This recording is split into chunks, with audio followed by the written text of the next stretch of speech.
Hello, we're so glad you're back with us on the Worship Leader Toolbox, and we're glad to be here today to share a little bit about 7 ways that worship leaders can shape the church. And thanks, Clint, for joining me today as we jump in here and have a little conversation. Some of this might change with the fact that we're hardly at the church right now, at least in the building doing anything, and I'm sure you're in that same boat. But just for the sake of talking a little bit and thinking about worship ministry, we're going to share some of these 7 things and visit a bit about it. But before we start, Clint, how's life going? I know I asked you this the last couple podcasts, but how's the slower pace going with you? Well, it's going all right. Since the last time we talked, they've extended the stay at home, so definitely changed plans for my family. We definitely bought some things to do outside with our kids, so that way we're not inside. And thankfully, it's getting warmer, so we can bust out the slip and slide and the sprinklers and let the kids go crazy outside. So it's good. Well, those are definitely slower paced kind of things that you don't often have time to do. Yeah, that's true. We sat outside and ate lunch on the deck today. Oh, really? I mean, I sat out there for a long time before we even ate lunch. Cracked pecans and just like sat there in the sunshine. It was nice. Yeah, we live right next door to the elementary school, and they're here in the town, and they give kids lunches every single day. So we've been having a picnic every single day on the swing outside. That is nice. Yeah, it's been a good mental break from whatever's going on in the world. That's cool. Yeah. All right. Well, we're going to give this a shot and talk a little bit about 7 ways worship leaders shape the church. And for anybody who may be just joining us, I serve at our church as a worship leader and been a part of the church there for about 20 years or so, and at various roles on staff, and currently lead our 2 modern services of the 4 worship services each Sunday. And Clint is also part of our church, and he does the student worship ministry as well as leading worship at church with playing guitar in the band, sometimes bass in the band, and sometimes just leading all together. And then both of us, along with a whole slew of other people, crank out music for Harvest events, which for this summer at least are totally changing, but we still trust the Lord and going to have fun either way. So just sharing a little bit about this thought that in many ways the worship leader is one of the main faces really of the congregation. Like they really see the worship leader when it comes to just weekly gatherings, and the congregation really starts to take on the personality and the role of the habits and the style of worship that the worship leader and the worship team have. The pastor is the ultimate worship leader in the church as far as the biblical model goes. And other church leaders also help model worship, when they're sitting in front and are engaged. But we just had this thought that there are some ways that the worship leader really does help shape the church. And so here's the first one. And Clint, I just thought we could talk back and forth, and if you have any thoughts about these. So the first one is that we shape the church through our weekend service interactions. And what I mean by that is that we are, after a guest or a regular attender gets through the hoops of either checking out the website and showing up in the parking lot and getting greeted and walking through the doors and getting a program and finding a seat, eating a donut, drinking some coffee. Once they've gotten through all those hoops, the preliminaries of those, really the first person from the stage to greet people is the worship leader. And so we have this opportunity to set a tone of confidence and set a tone of hospitality and a tone of welcome and a tone of focus. And so, just standing there and saying, it's good to have you here today, or let's stand and sing, or welcome to the house of the Lord. And so that interaction with the weekend service with people is a way that we help shape the church. And, it'd be sad if a worship leader stood up and said, here we are again. Here we go. So what kind of sense comes to you whenever you think of the worship leader and the interaction that happens? Yeah. Well, when I think about that, I think more of like what goes on during the music worship, portion of the service, because at that time, it's really the worship leader who is going to give the congregation, and especially the people who are maybe visiting for the first time, the authority to worship how they worship. So like what I mean by that basically is, if the worship leader up there is like free and kind of charismatic and like, raise their hands and like is, worship with their whole body, it kind of gives the congregation the authority to also worship with their whole body. Whereas like if the worship leader up is up there either just holding the mic singing or just playing guitar, it it's kind of like it doesn't translate the same way. And I know like situations are different where if your worship leader is the only rhythm instrument you have, it'd be hard for that person to stop playing guitar to raise their hands during the chorus or whatever. um, but yeah, it kind of it gives them the permission to mirror what you're doing. So Yeah, that's big. And one of the unique things about that is that that's even more important during this online only stuff, because people have to see it in a different way. Yeah. Maybe it's more important. I know it's important to be, energetic enough for people to see it, even though they're not in the room with you or whatever. Yeah. Well, it's going off of that. It's, if you're at a church in the praise band, there's energy from the music that's being played when you're physically there. But when you're watching it on your computer screen or on a tablet or your phone, that energy of being there isn't the same. So you have to like kind of amp up the presence to have more energy. Yep, that's true. So weekend service interactions is one way we shape the church. Another way worship leaders can shape the church is through their leadership and organization. And that is a huge one that no matter if you're full-time or part-time or if you're volunteer, you have an opportunity to create moments where people can experience and engage in worship with God. And we need to provide the needed organization so that our congregation and our volunteers and people in the worship team can have time to use their gifts in ministry and to be able to prepare for that kind of creativity that helps engage people. And so it really is you're really shaping the church when you are organizing and leading effectively, doing the administrative tasks that it takes and planning ahead to make things happen. And I know that this could be a whole nother podcast, part 1, 2, and part 3, but we have talked about it a lot. But what ramifications does it have besides just effective leadership and music worship? What other ramifications does that have for just shaping the church when the worship leader is organized? Any thoughts come to mind? Well, I mean, a lot of times people just think the worship leader is like the artsy one that never has anything together.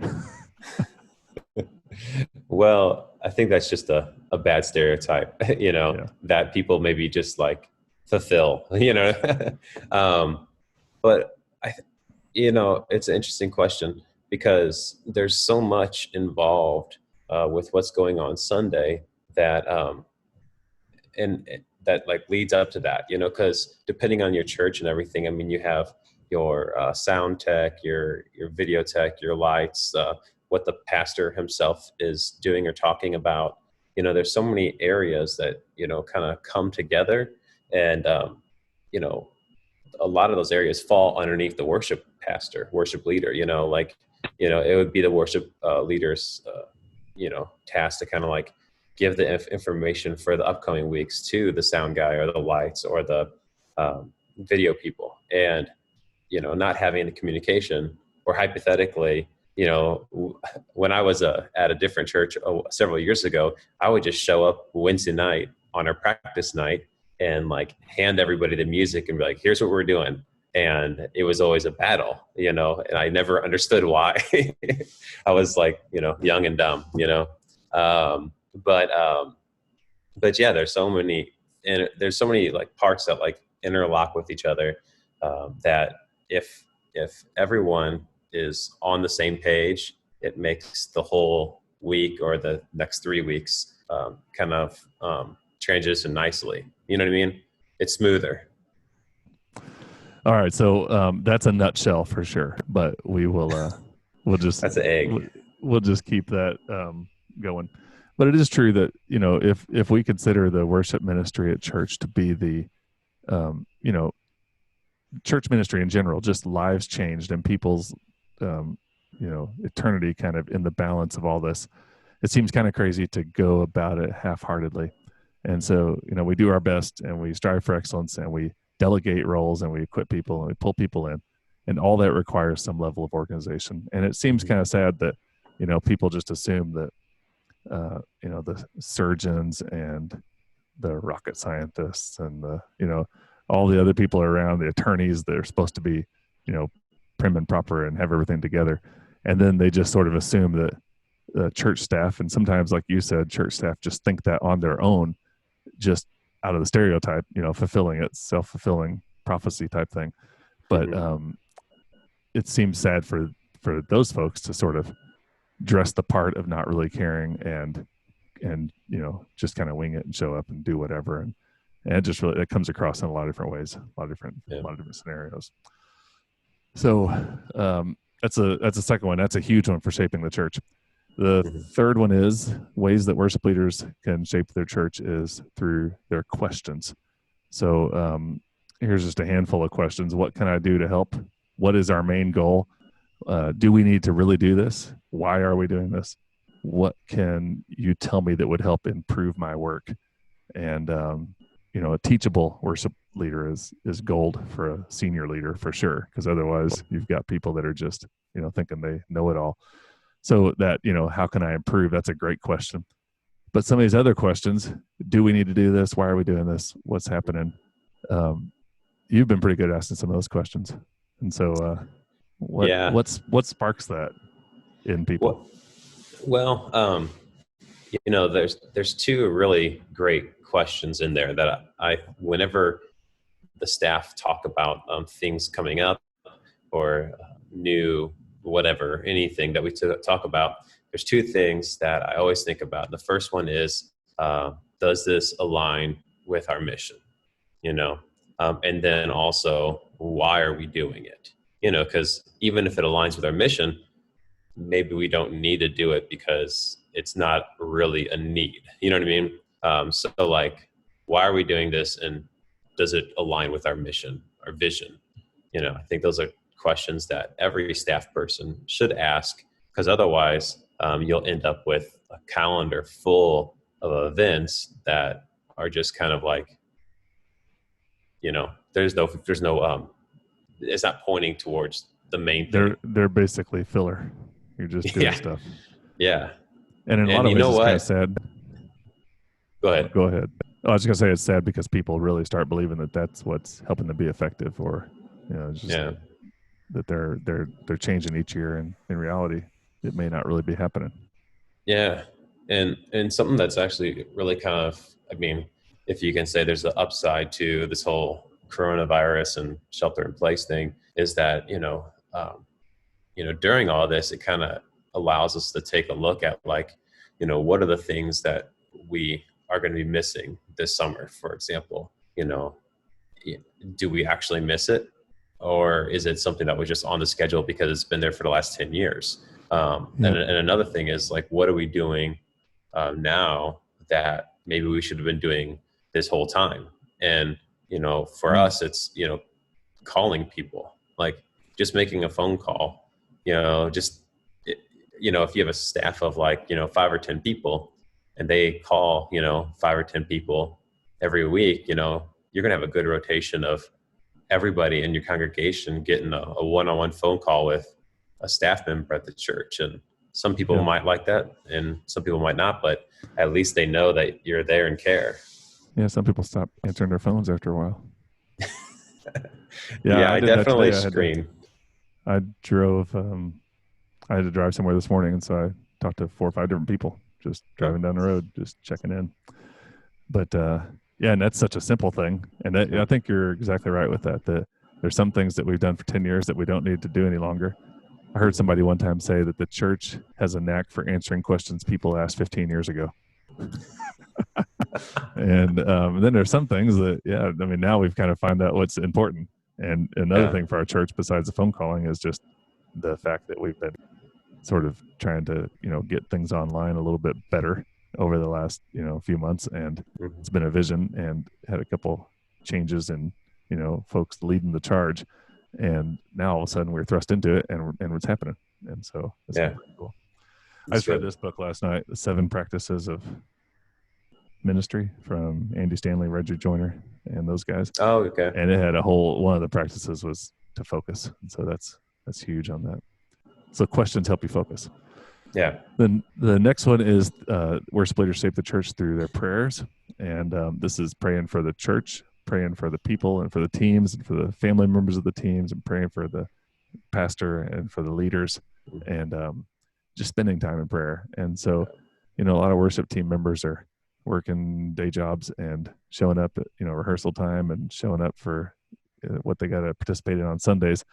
And they're still developing, and people are still, growing in their spiritual lives and growing as disciples of Jesus, but sort of in a kind of a priestly kind of role. The worship leaders are called to invest some time intentionally praying for people. And that may be, of all these, the one that shapes the church the most. So God works through prayer. And I know a lot of churches that are, a lot of ministries and missions, maybe not worship teams, that are, seeking the Lord on all fronts, and they have no resources and no budget and no building and no real direction. And God moves in ways that changes the whole globe. So sometimes I think, it's easy for me to get stuck in thinking that the formulas are going to do the trick. And those really are like bonuses. So. Yeah, prayer is so important, because, several years ago, I kind of went through like a drought in my faith. And I kind of like look back at like the last 6 months, and I'm like, what's going on in my life, and why do I feel so distant? And I had gotten to a point where I was just doing so much, like everything on the calendar for the last 10 years kind of a thing. And I wasn't, spending any time in prayer. And that one thing of being in prayer every single day is like the biggest thing that will like kill your faith, because that's like the lifeline between you and God. And if you're not having that, it's just like your faith and, just kind of dries up. Well, yeah, I mean, that's the connection and the ongoing conversation and communion and, the whole thing. And, I think you're right about that. Okay, well, there's 3 more. We might as well do them all since we've done 4. But Let's do their it. planning. Worship leaders shape the church through the planning. And again, this could go back to our first podcast we did, but the Holy Spirit can work in planning months and weeks in advance. It doesn't require, winging it. Although I think God at times, I can kind of count on, maybe one hand and a couple extras, how many times I've just had to like totally change something and sense God's Spirit leading in a totally drastically different way than we had sort of thought we were going to go. Yeah. But the Spirit can work through the right words, the right songs, and the right moments, and God can use that. And as we've already mentioned in organization, maybe these two overlap a little bit, but planning gives an opportunity for creativity and for people to jump on board. And so we have spurts and seasons in our church of various levels of planning. It kind of depends on, sometimes we have the worship ministry outline for the entire year as far as messages go. And sometimes you get into a spot where everything seems to be happening on a major level and you're trying to make sure Sunday is right. And so, and then, every once in a while you run into a snag where everything's planned and then Sunday morning shows up and one person's sick. Yeah. Like we had this week, and we have, on occasion here and there all the time. So, but how does planning shape the church? Any thoughts on that, or how to grow in that in a nutshell? Well, I guess when I was talking earlier, I guess I was more talking about planning than organization. I just realized looking at these bullet points. But I think, planning kind of, it gets everybody on the same page. And, it gets them all on the same page. But I was going to say, you could just talk about organization, then I'll just cut and paste this podcast and flip the two answers. Oh, you don't want to talk about me about organization. I know my organization is through like chaos, like my desk has like these piles, and if it were to actually be organized, I would have no idea where it is, but I'm organized through that chaos. But like planning, it gets everybody on the same page. And, you're talking about, people who are on the worship team. They have full-time jobs, they have families, they have, other things they do throughout the week. And by planning in advance, it lets them know that like the time that they spend is important and that it means something to us as staff, and then the worship pastor, that they're going to take time out from their day in advance to learn this stuff. So planning I think it's important because it's another way to let your team know that you care, besides being all on the same page. Yeah, that's true. And we, trying to keep instilling that mantra of practicing at home and rehearsing together. And unless something's planned and on there and correct, then it's impossible to do that very well. So, yeah. And really, man, a lot goes into that. Yeah. All right. 2 more. Shaping the church. Worship leaders can do this through their attitude. Mm-hmm. So a great attitude is always a church shaper. If somebody really is negative, or if always, as I heard somebody say once, every time you bring up a new idea, they always respond with how instead of wow. And they just immediately, minds just immediately go to the practical side of, how's that ever going to really work? Yeah. But the attitude in terms of friendliness and connection with people and being able to support, and love and walk alongside leaders and pastors and just all those different things. Just kind of a sense that you're happy and content to be called where God has placed you and to be there in that spot for as long as that happens. Staying positive and ready to serve. Just all those things. And we could go a lot of directions on this, and this would be cool maybe to have several worship leaders in on the podcast just to talk about the attitude. But one direction I was thinking of is just the attitude toward our own people. Sometimes you get so comfortable with people that you start thinking, oh, this guy or that person or this, what's going on, drama, which in the looseness sense of the word, because it's nothing like some drama I've seen. But, sometimes you get in those situations and you start thinking, you kind of start going down this rabbit trail. And in reality, a lot of how people behave and how the organization is going is based on the leadership to start with. And so just having an attitude that we are loving these folks and we're serving alongside them, and they are our friends and our comrades and our colleagues and our partners here during this season at this church to accomplish this purpose. And just that one thing alone kind of helps our attitude kind of grow and all that. Just the contagious side of a positive kind of upbeat attitude. Yeah. Some people are more contagious than others in that regard. Everybody's contagious. Some people are more like happily contagious.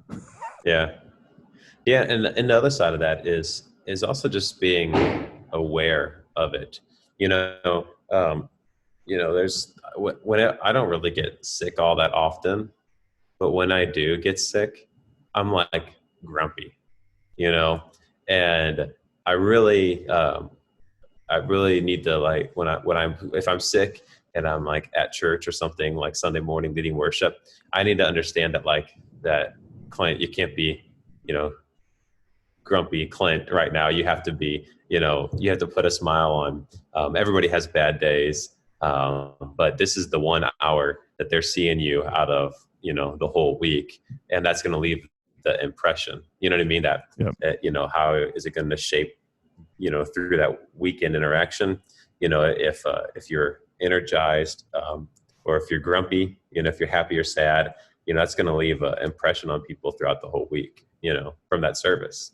That's true.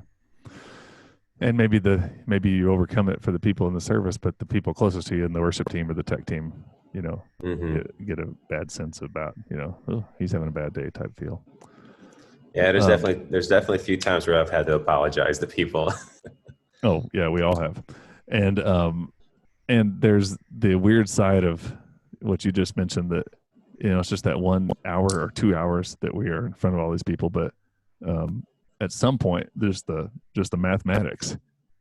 One of those 2 hours during the week over the course of the long haul, you're not going to be at your best, and you're going to be got bad news, or somebody said something negative, or whatever the case is. And so I think you said at the beginning is awesome, to just be aware that attitude is so important, and that we just got to sort of tell ourselves we're on right now. We have to make it through.